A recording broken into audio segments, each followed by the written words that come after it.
Recently social മീഡിയയിൽ ഉൾപ്പെടെ ഈ റിവ്യൂവേഴ്സിൻ്റെ കാര്യങ്ങൾ ഈ അതിര് വിട്ടു പോകുന്നു, അവരുടെ അഭിപ്രായങ്ങൾ പലതും ബോഡി ഷേമിംഗ് ആകുന്നു ഉൾപ്പെടെയുള്ള കാര്യങ്ങൾ താങ്കളുടെ ഉൾപ്പെടെ KFP ഉൾപ്പെടെ പരാതികളായിട്ട് വരെ പല പ്രൊഡ്യൂസേഴ്സും കൊണ്ടുവന്നിട്ടുണ്ട്. താങ്കളുടെ സിനിമയ്ക്ക് ഉൾപ്പെടെ അങ്ങനെ ബാക്ക്ലാഷസ് വന്നിട്ടുണ്ട്. ഇപ്പോൾ ആറാട്ടിൻ്റെ സമയത്ത് താങ്കൾ റിവ്യൂ ബോംബിങ്ങിൻ്റെ കാര്യം പറഞ്ഞു. റിവ്യൂ ബോംബിങ് ഇപ്പോഴും ചർച്ചയാണ്. അപ്പം ഏറ്റവും കൂടുതൽ താങ്കളുടെ സിനിമകൾക്ക് ഉൾപ്പെടെ അതിനെപ്പറ്റി സംസാരിക്കുന്നുണ്ടായി. What is your take on reviewers?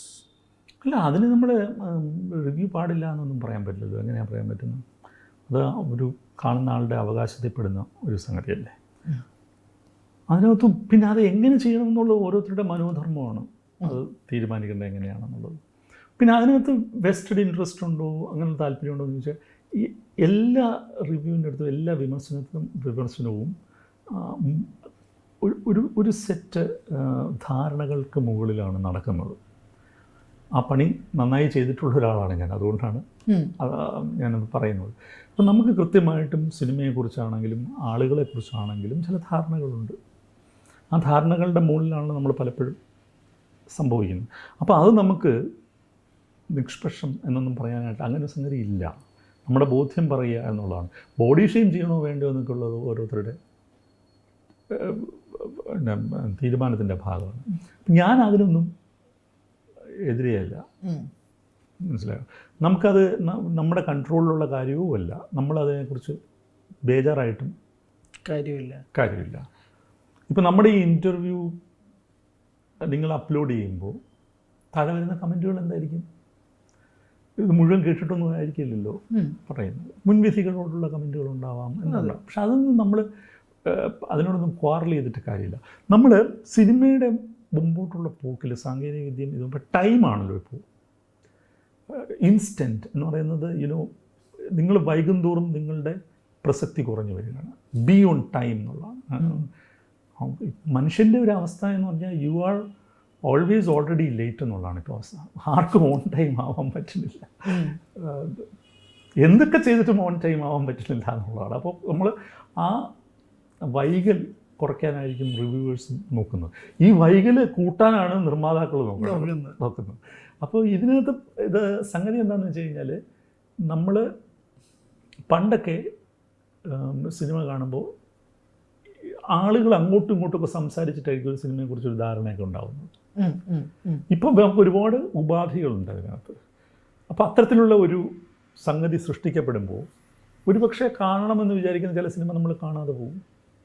അതെ, കാണുമ്പോൾ അയ്യോ ഇതിങ്ങനെയല്ലോ ഞാൻ കേട്ടത് എന്ന് തോന്നാം. ഇനി ഇഷ്ടപ്പെടുന്ന ഒരു സിനിമ ചിലപ്പോൾ ഇഷ്ടം കുറയാം.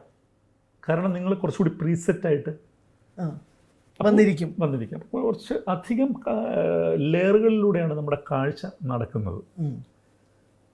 അതിനെ നമ്മൾ ക്വാറൽ ചെയ്തിട്ട് കാര്യമില്ല. അത് നമ്മളുടെ സിനിമയുടെ മുമ്പോട്ടുള്ള പോക്കിലെ ഒരു ചലഞ്ചാണ്, ഒരു വെല്ലുവിളിയാണ്.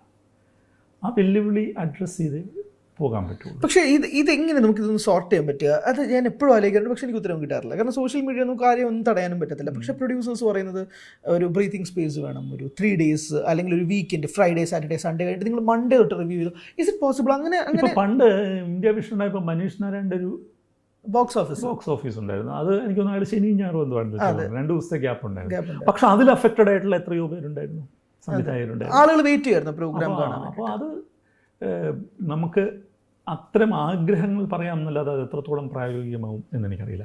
പക്ഷേ സോഷ്യൽ മീഡിയ റിവ്യൂവിനെ സംബന്ധിച്ചിടത്തോളം കണക്കിലെടുക്കേണ്ട ഒരു വലിയ സംഭവം അതിനകത്തുണ്ട്. അത് അഡ്രസ്സ് ചെയ്യപ്പെടേണ്ടതാണ്. എങ്ങനെ അഡ്രസ്സ് ചെയ്യപ്പെടേണ്ടതെന്ന് പറഞ്ഞാൽ, നമ്മൾ ഒരു ദിനപത്രത്തിൽ ഒരു റിവ്യൂ എഴുതുന്നു, ഒരു വാരികയിൽ. ഇപ്പം കോഴിക്കോടൻ പണ്ട് റിവ്യൂ ചെയ്തു, പ്രശസ്തമായ റിവ്യൂ ആണ്.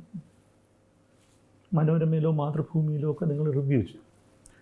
നിങ്ങൾ ഒരാൾ വായിച്ചാലും 20 ലക്ഷം പേര് വായിച്ചാലും നിങ്ങൾക്ക് കിട്ടുന്നത് 1000 രൂപയാണ് അല്ലേ ആ റിവ്യൂവിന്?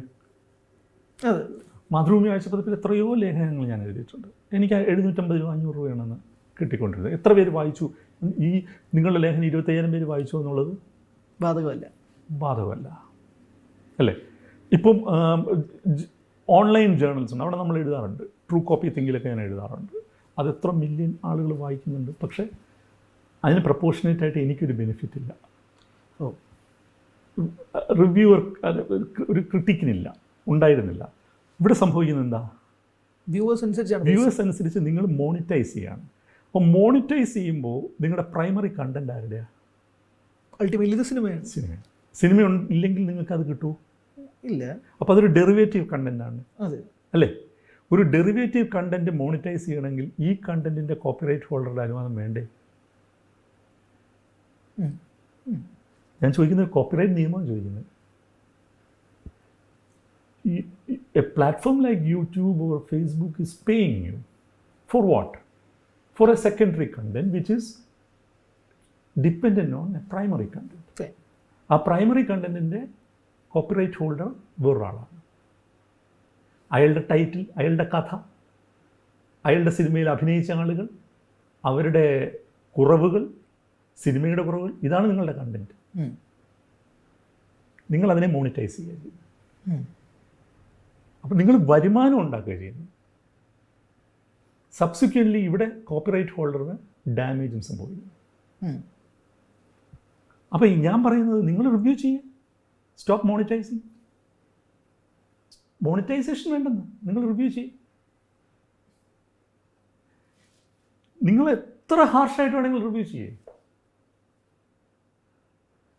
മോണിറ്റൈസ് ചെയ്യുന്ന പരിപാടി നിർത്തി പറ്റുമോ? അവിടെയാണ് അതിൻ്റെ കൃത്യമായിട്ടുള്ള ഫൈനാൻഷ്യൽ മോട്ടീവുകൾ വരുന്നത്.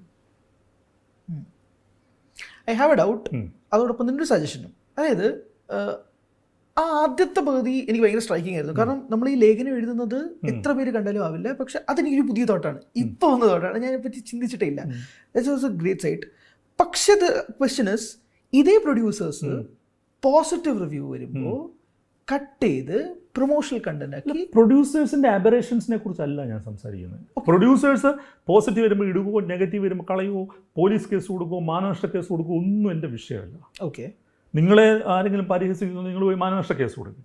ഞാൻ കോപ്പിറൈറ്റ് അവകാശങ്ങൾ, അതായത് പകർപ്പവകാശത്തിൽ പ്രവർത്തിക്കുന്ന ഒരാളാണ്.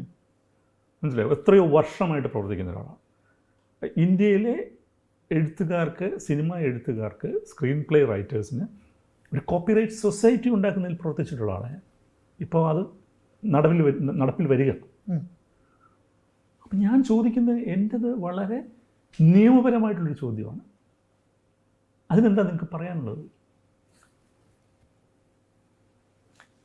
ഇങ്ങനെ മോണിറ്റൈസ് ചെയ്യുന്ന റിവ്യൂവേഴ്സ് പറയുകയാണ്, അതിലൊരു പോയിൻ്റ് ഉണ്ട്, ഞങ്ങൾക്ക് പൈസ വേണ്ട, അവർ തയ്യാറാവുമോ?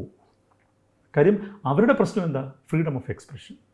അവർ കാണുന്ന സിനിമയെക്കുറിച്ചുള്ള അഭിപ്രായം അവർക്ക് ജോനത്തിനെ അറിയിക്കണം, അറിയിക്കൂ.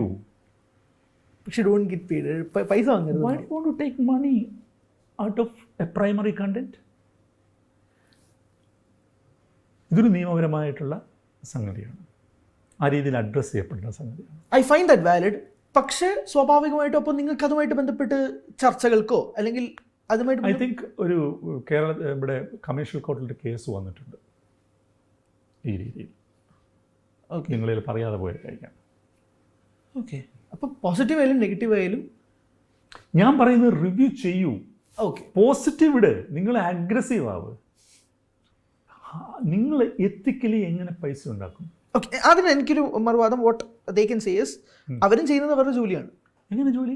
Reviewing is also job. അപ്പോൾ പിന്നെ പത്രത്തിൽ എഴുതുന്നവർ ചെയ്യുന്നത് എന്താ? You are also getting paid. എത്ര? In proportion to your leadership? അത് ഡിപ്പെൻസ്, റൈറ്റ്? യെസ്. അപ്പോൾ എന്താ സംഭവം?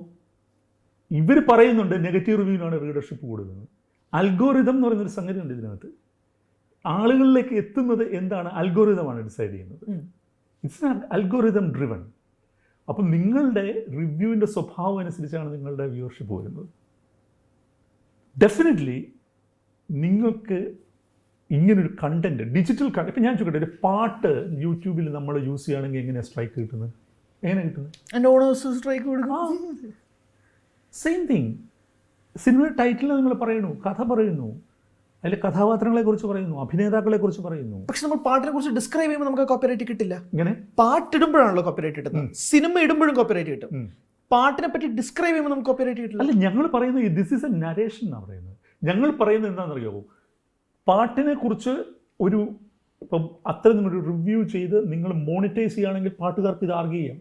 ഓക്കെ, ആർഗ്യൂ ചെയ്യാമെന്നാണ് ഞാൻ പറയുന്നത്. ഓക്കെ, നിങ്ങൾ വളരെ ലളിതമായിട്ട് ഇത് കാണരുത്. ഞാൻ പറയുന്നത് വളരെ ലോജിക്കലായിട്ട്, വളരെ ലോജിക്കലായിട്ട് ആലോചിക്കും. ഇപ്പം ഒരു സിനിമ അതിൻ്റെ റിവ്യൂ ഉണ്ട്, ആ സിനിമയുടെ പ്രൈമറി കണ്ടന്റ് ഈ സിനിമ ഇല്ലെങ്കിൽ ആ റിവ്യൂ ഉണ്ടോ? ഇല്ല, ഒരിക്കലും ഇല്ല.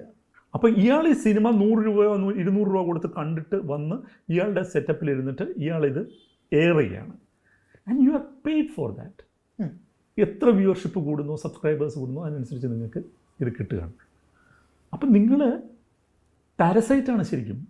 നിങ്ങളൊരു പ്രൈമറി കണ്ടന്റിൽ പാരസൈറ്റിക് ആയിട്ടാണ് നിങ്ങൾ ചെയ്യുന്നത്. ഉറപ്പായും അതെ. അതിന് നിയമപരമായിട്ട് അഡ്രസ്. കൂടുതൽ വാർത്തകൾക്ക് news 18 Keralam YouTube channel subscribe ചെയ്യുക.